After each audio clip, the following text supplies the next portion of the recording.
You know, if you're not from the Northwest or British Columbia or maybe Nova Scotia, you don't have a clear sense of the tides. The amazing thing here is this is near Petersburg.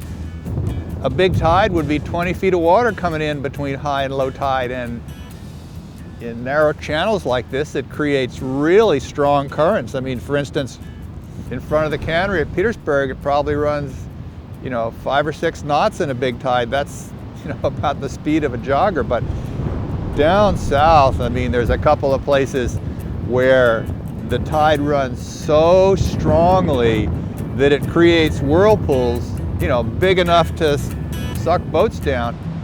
There's 2 or 3 places like that where you can only go through at what they call slack water, because at the top and the bottom of the tide,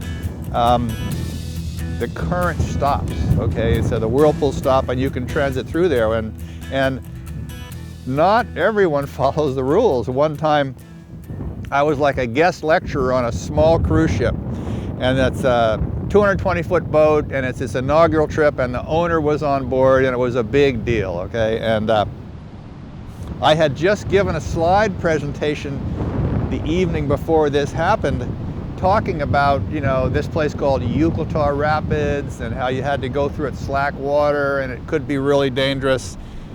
And so the next morning there was like a presentation down in the lounge down below, and I'm there with my wife, Mary Lou, and we're watching a presentation on whales.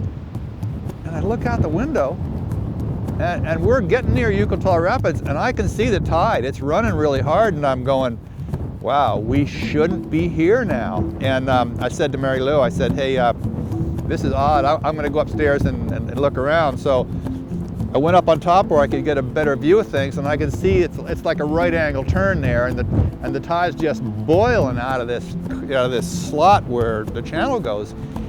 And I said, well, I should go into the pilot house and tell the captain he shouldn't go there. But then I said, hey, not going to listen to me. So I didn't say anything, and as we approached this cut where the water was coming out, the water hit our keel. We laid over, I don't know, 25, 30, 40 degrees.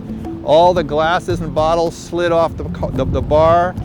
Passengers' cameras, where they had left them in their staterooms, on their tables and their bunks, went on the floor. Tables fell over. Some people fell over.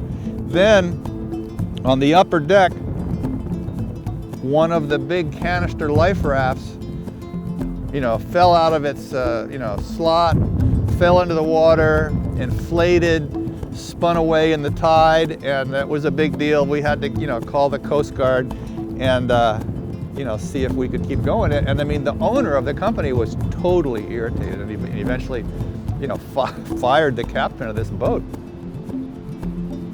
You can't go through these passages when the tide's running.